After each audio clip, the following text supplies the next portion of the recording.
3 ways to help you become fearless.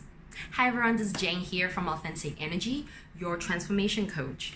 So today I'm going to talk to you about 3 ways to become fearless. I know I get this question a lot. A lot of you guys always ask me, were you born this way, Jane? That you're speaking so confidently and you really don't give a damn about what other people think about you.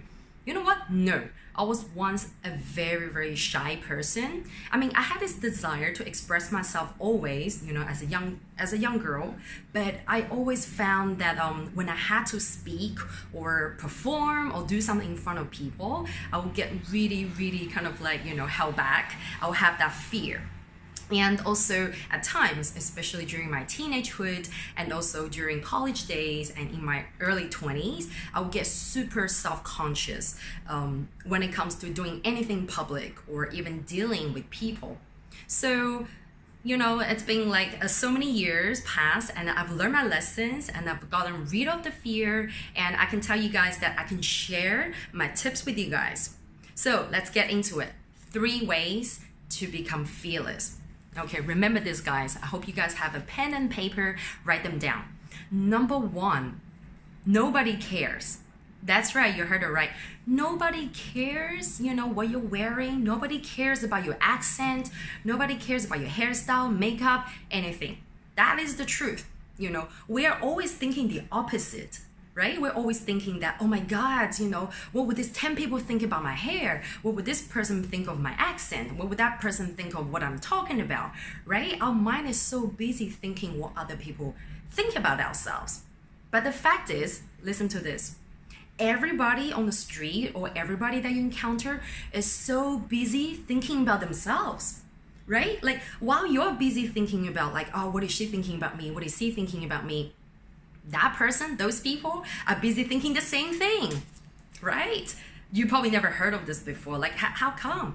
You know what? That is just the human nature. We're always so caught up with our own world. While you're being self-conscious and thinking so much, other people are doing the same as well. So don't worry about it. Nobody cares. They're all busy caring about, what will other people think of themselves. So at the end of the day, you're actually facing a lot of people who are obsessed, being self-conscious.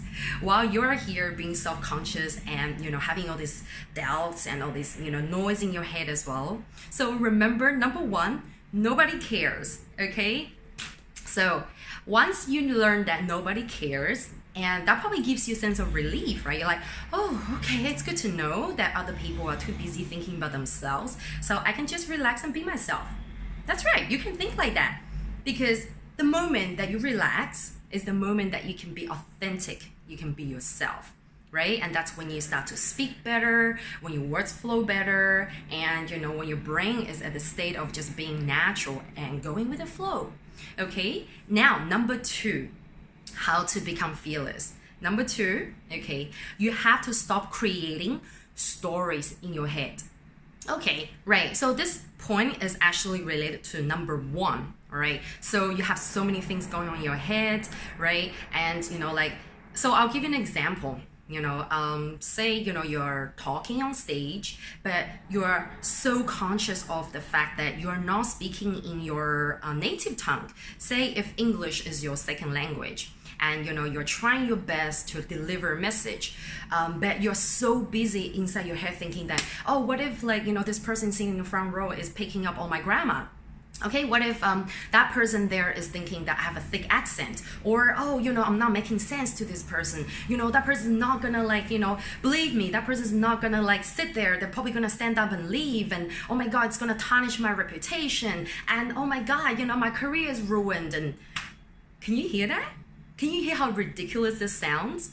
Right? You are actually creating all this non-existent scenarios in your head, from one little thing to the fact that maybe your career is ruined, or maybe, you're not gonna live in this country anymore and people are not gonna like you anymore, right? Every day we're doing that to ourselves. We're creating stories in our head. before anything even happens. Or a lot of you guys, ask me for like dating advice. And for example, right, you'll be like, okay, I got heartbroken before, so many times. So, like I'm not gonna approach this, this guy ever again because, I'm just gonna have my heart broken by him again. And, I'm gonna die alone. I'm not gonna be able to date again and blah, blah, blah. I was like, what the hell? You haven't even, gone out and talked to this person. Why are you already coming up with all these stories of, like the future or whatever, the ridiculous possibility or consequences, right? So those are the stories that we create in our head. So stop creating stories and just go and do it, right? Did you guys get that? The stories? Okay, so here I'm gonna touch on the fact that judgments. I know the stories probably have a lot to do with like people's judgments, right? Like you have that fear of what if people are judging me, right? What if they're saying bad things about me, negative comments? That's fine, it makes sense. It's 100% natural for us to have that fear. But then again, the potential judgment or the possible judgments are again your story. Right? What if you are speaking or you're dealing with a group of like 10 people and everybody really loves your message, despite whatever you're wearing that day, despite how maybe like not so eloquent, your speech was, but they love your story because they love your authenticity. And then inside your head, instead of focusing on, what you have to share with everybody, you're so busy creating stories like, oh, what if these 5 people kind of like don't get what I'm saying? Or what if these people are kind of thinking that I'm not good enough, right? You're just so drowned in your own stories. And instead of focusing on the present time, on what you actually, what your purpose is, what you have to do, you're so caught up with the stories. And the stories can really ruin us at the end of the day. Can you really hear that? Okay, so yeah, give me a big yes in the comment below if you agree with me.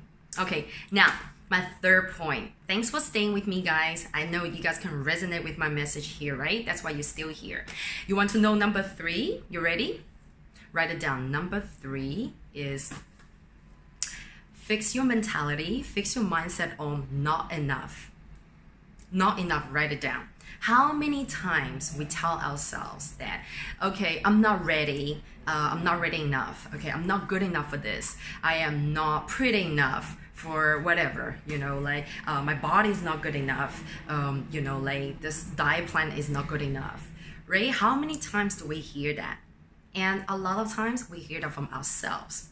Not many people, or maybe some Asian parents would tell them, would tell their kids that, okay, yeah, your grade is not good enough, for example, right? So say yes in the comment below if you have heard of from your Asian parent, or I don't know, your parent, doesn't have to be Asian, that, like your grades are not good enough. Okay, that has nothing to do with it. Or maybe, as a child, that you were told that you're not good enough so many times. So that concept, that sentence has been sort of like embedded, ingrained in your head, so that you actually believe the fact that, it's not even a fact, you're actually believing that sentence that you are not good enough because you've been told, you've been brainwashed so many times that you are not enough. So growing up as an adult, you actually bring that concept, this, I don't know what it is, this brainwash concept into your day-to-day life. And at work or in relationships or anything, you always subconsciously have that I'm not enough. That drives your life. So now the point 3 is I really want you guys to stop thinking that you're not good enough. Stop, thinking that you're not enough. Try to get rid of that word. You're like, yeah, it's easy for you to say, it's easy said and done. You know what? It can be just like a flip of a switch, when you actually can tell yourself that you are enough. Miraculously, maybe the next minute you can get up and go out and do something that you thought you were not going to do because simply you were not enough. So what you could do is, okay, you can write this down on a piece of paper with a big bold, like thick pen. Like what you used to believe is, say, okay, I am not ready, okay, I'm not good enough to say have my fitness career, for example. I know I deal with a lot of you guys who want to launch a fitness or fitness and health career here, but you don't feel like you're ready. Okay, write it down. Okay, I'm not good enough. Okay, and then use a thicker pen, cross it out, cross out that sentence, and write next to it and say, I am good enough. I am ready. I have something that other people need. I'm here to help people, right? So write the opposite of that not enough statement. You will find that it's a very powerful practice that's gonna actually put that the real statement, the affirmation into your head. And then from that moment on, practice. I'm not telling you that you're gonna be like, magically transform into someone who's just always gonna be like chanting, I'm good enough, I'm great, It takes practice. Like, the whole statement that you're telling yourself, the affirmation that I am enough, takes practice as well. So you have to catch yourself next time when you start to tell yourself that, no, I'm not good enough for this, or I'm not ready for that. Catch yourself when you say that again, and then tell yourself, hey, I am ready. I am good enough for this. See how that goes. Okay, so let me just recap what we just talked about today. 3 ways to become fearless in life. Number 1, nobody cares. Did you get that down? Number 2, stop creating stories inside your head. And number 3, what we just talked about, tell yourself you are enough. Okay, stop thinking that you are not enough. So I hope these 3 points are very useful for you today. And if you want to know how to apply this fearless mindset into specific areas in your life, let me know in the comment below. And stay tuned for my videos on fearless practice for someone who's speaking a new language, and also fearless mindset for dating, and fearless mindset for dealing with difficult people. And if there's any other specific areas you want to know how to implement this fearless mindset with, let me know. Okay, drop your comment in the comment below. Okay, so if you like this video, make sure to give me a thumbs up. I would love to hear from you guys, where you guys are tuning in from. And lastly, if you're new to the channel, make sure you hit the subscribe button. And because this year I am committed to making daily videos to inspire you to create that body and mind transformation